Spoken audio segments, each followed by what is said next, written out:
그래도 답변을 거부하겠습니다. 쿠이라는 외침이 당신과 부친 사이의 일상적인 신호였다고 이해해도 되겠습니까? 그렇습니다. 그렇다면 부친께서 당신을 보기도 전에, 그리고 당신이 브리스틀에서 돌아온 사실조차 모르는 상태에서 어떻게 그 신호를 보낼 수 있었던 걸까요? 잘 모르겠습니다.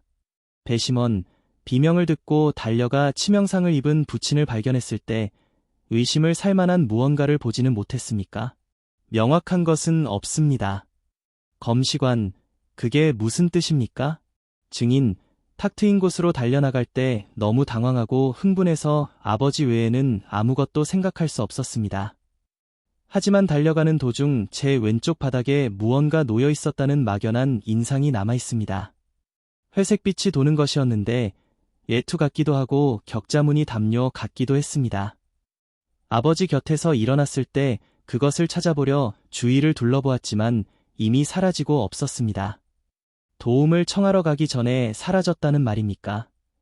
네, 없어졌습니다. 그것이 무엇인지 말할 수 없나요? 네, 그저 무언가 거기 있었다는 느낌뿐입니다. 시신에서 얼마나 떨어져 있었습니까? 12야드, 약 11m 정도요. 숲 가장자리에서는요?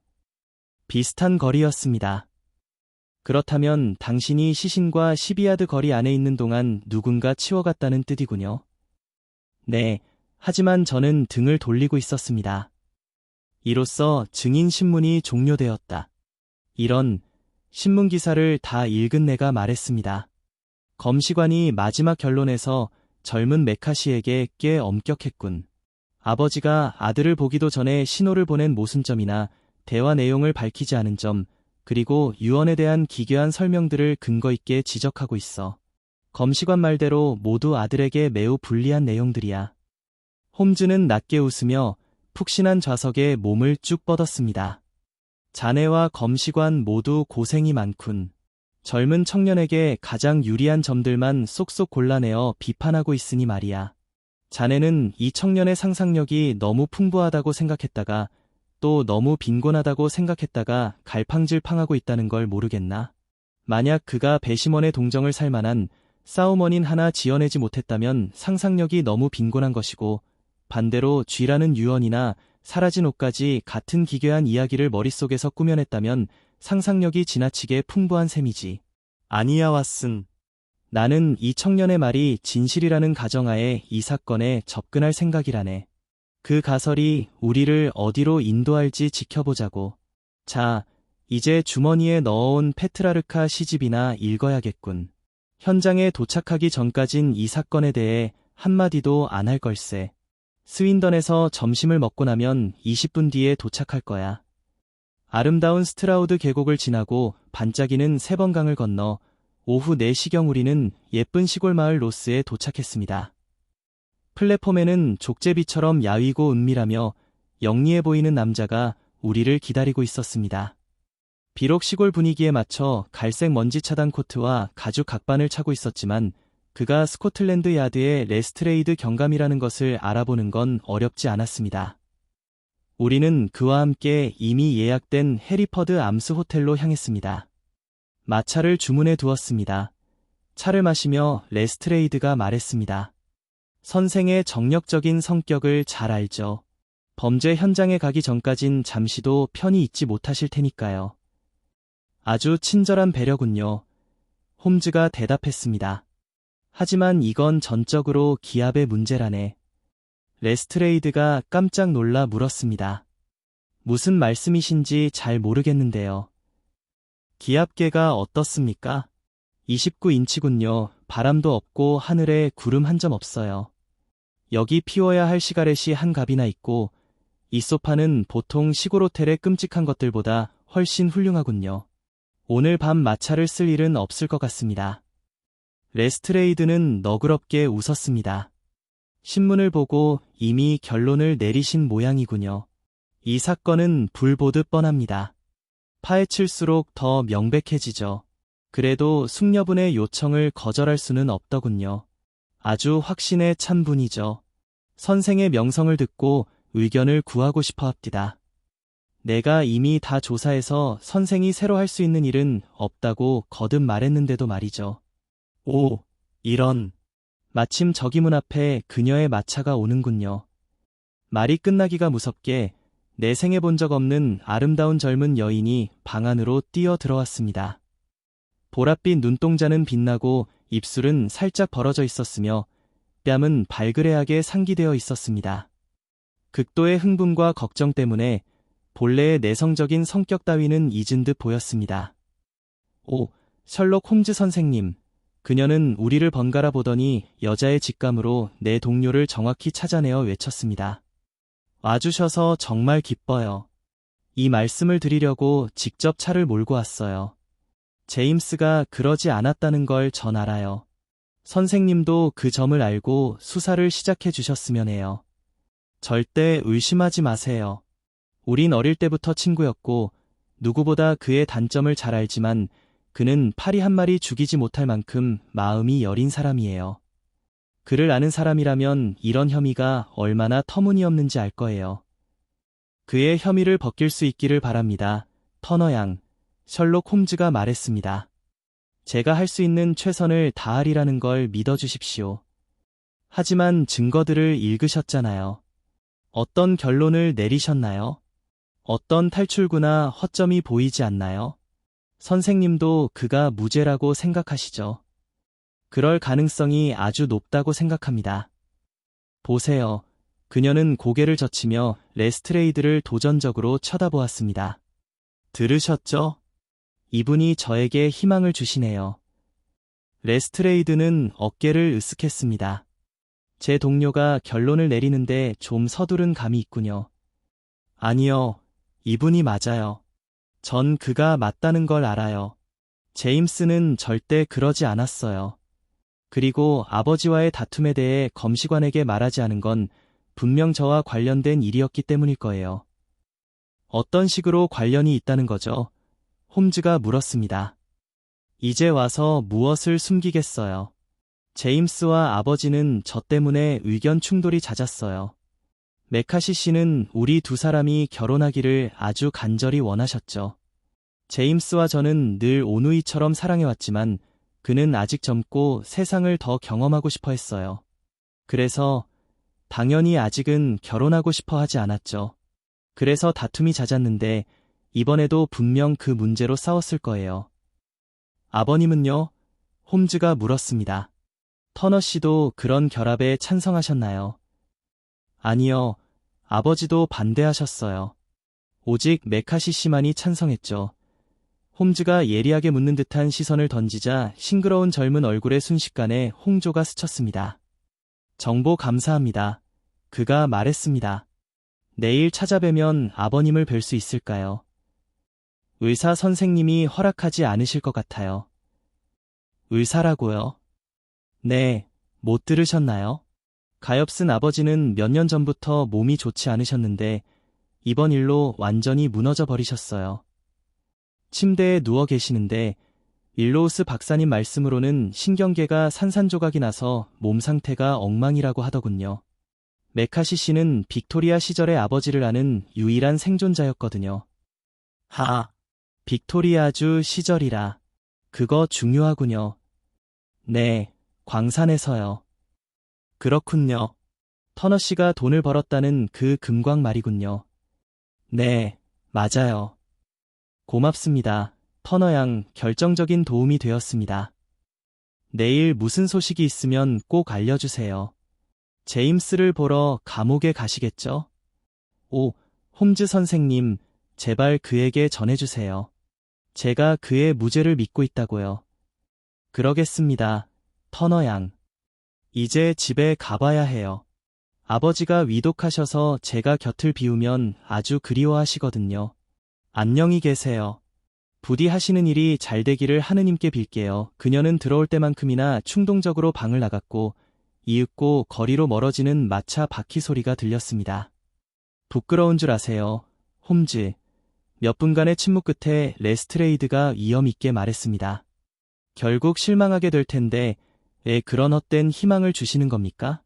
내가 그리 다정한 성격은 아니지만 그건 잔인한 짓이에요. 제임스 메카시의 결백을 밝힐 방법이 보이는 것 같군요. 홈즈가 말했습니다. 감옥 면회증이 있습니까? 있습니다만 당신과 저를 위한 것뿐입니다. 그럼 아까 외출하지 않겠다던 결정을 번복해야겠네요. 지금 출발하면 오늘 밤 안으로 해리퍼드에 가서 그를 만날 시간이 있겠지요. 충분합니다. 그럼 갑시다.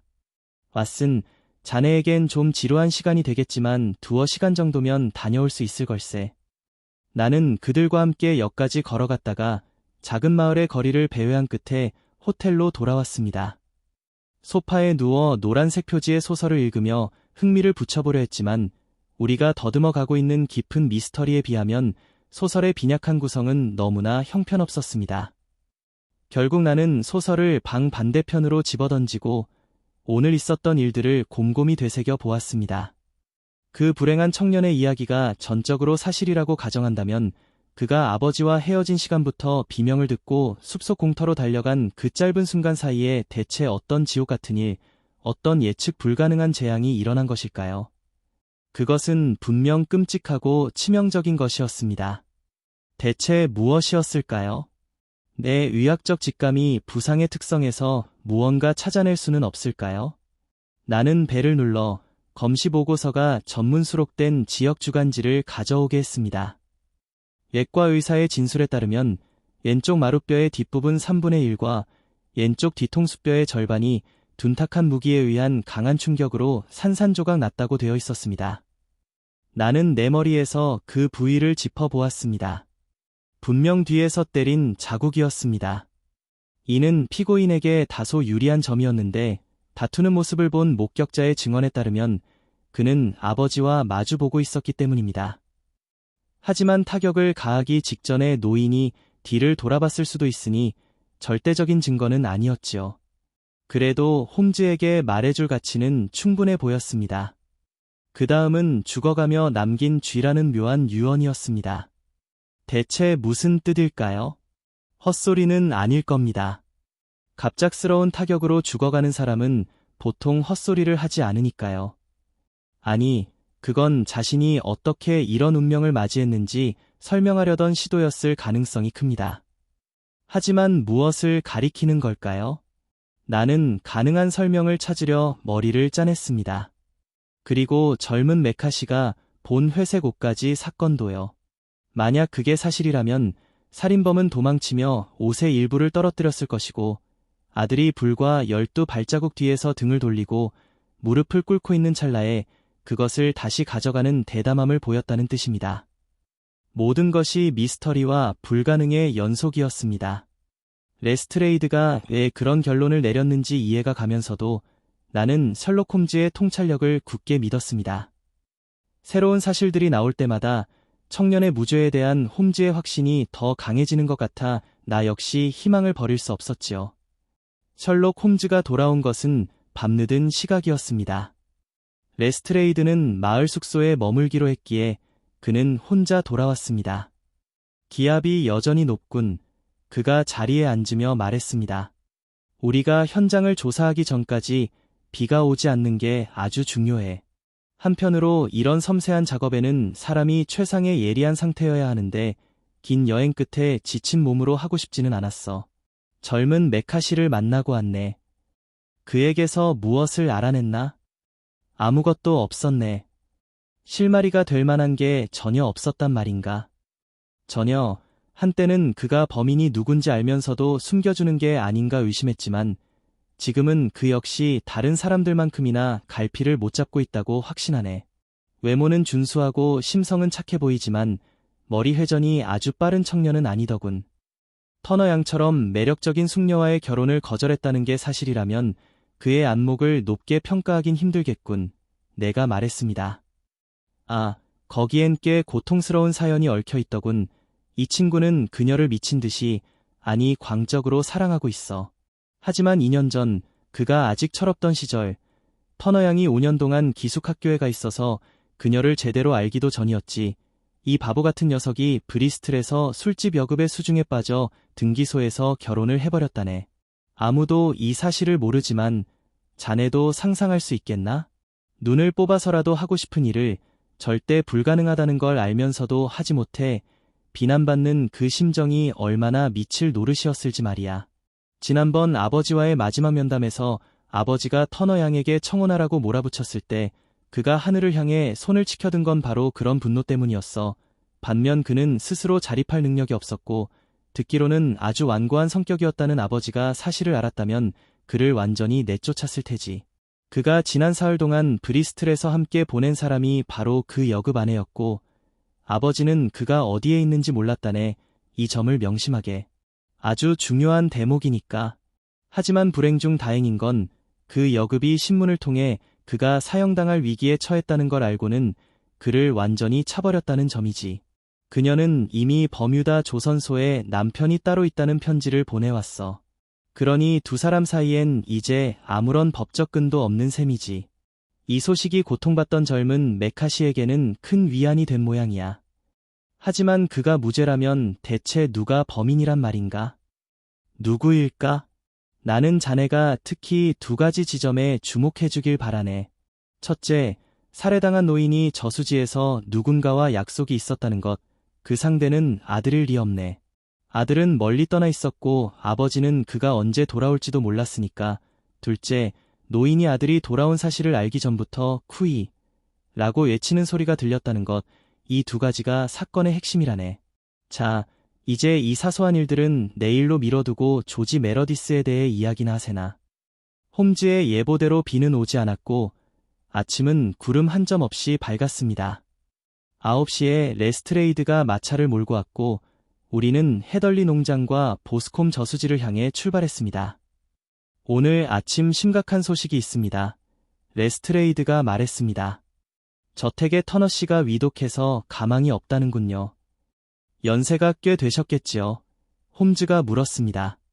60 정도인데 외국 생활로 건강이 많이 상해서 한동안 몸이 좋지 않았습니다. 이번 사건이 그에게 아주 나쁜 영향을 준 모양입니다.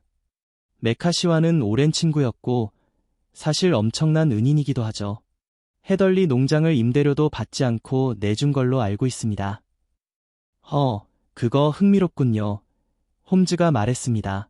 그뿐만이 아닙니다. 온갖 방법으로 그를 도왔죠.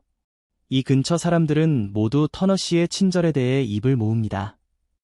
정말입니까?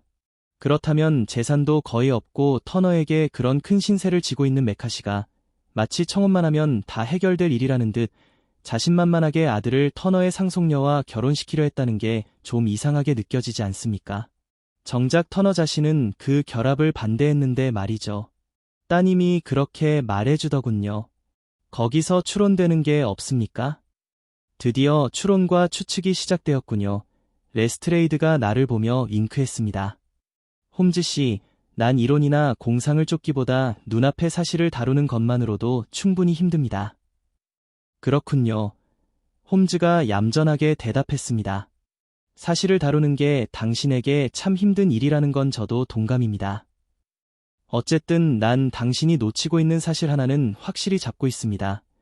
레스트레이드가 발끈하며 대답했습니다. 그게 무엇입니까? 늙은 메카시는 젊은 메카시에게 죽었다는 것, 그리고 그에 반하는 모든 이론은 헛소리에 불과하다는 사실이죠. 글쎄요, 안개보다는 달빛이 더 밝은 법이니까요. 홈즈가 웃으며 말했습니다. 그런데 저 왼쪽에 보이는 게 헤덜리 농장인 것 같군요. 맞습니다. 그곳은 회색 벽에 노란 이끼가 낀 넓고 안락해 보이는 2층 건물이었습니다. 하지만 내려진 블라인드와 연기 없는 굴뚝이 이 끔찍한 비극의 무게를 고스란히 담아내고 있었습니다. 홈즈의 요청으로 하녀가 살해당한 주인이 죽을 때 신었던 구두와 아들의 구두 한 켤레를 가져왔습니다. 홈즈는 7, 8군데의 치수를 정밀하게 잰 뒤 우리를 마당으로 안내했습니다. 거기서부터 보스콤 저수지로 이어지는 구불구불한 길을 따라갔습니다. 이런 추적의 단서를 잡았을 때 셜록 홈즈는 완전히 다른 사람이 됩니다. 베이커가의 조용한 사색가이자 논리학자로서의 홈즈만 알던 사람이라면 그를 알아보지 못했을 겁니다. 얼굴은 상기되고 어두워졌으며 눈썹은 2개의 검은 선처럼 굳게 다물어졌고 그 아래 눈동자는 강철처럼 번뜩였습니다. 고개는 땅을 향해 숙이고 어깨를 굽힌 채 입술을 굳게 다문 그의 긴 목에는 힘줄이 밧줄처럼 솟아올랐습니다. 콧구멍은 마치 사냥감을 쫓는 맹수처럼 벌렁거렸고 눈앞의 일에 완벽하게 집중한 나머지 질문이나 말소리는 귀에 들어오지도 않는 듯했습니다. 그는 들판을 가로질러 숲길을 지나 보스콤 저수지로 이어지는 길을 빠르고 조용하게 나아갔습니다. 이 지역 전체가 그렇듯 땅은 축축하고 늪 같았으며 길 위와 양옆의 짧은 풀밭에는 수많은 발자국이 남아 있었습니다. 홈즈는 때때로 서두르기도 하고 갑자기 멈춰서기도 했으며 한 번은 들판으로 꽤 크게 우회하기도 했습니다. 레스트레이드는 무관심하고 경멸 어린 표정으로 뒤따랐지만 나는 홈즈의 모든 행동이 명확한 목적을 향하고 있다는 확신을 가지고 흥미롭게 지켜보았습니다.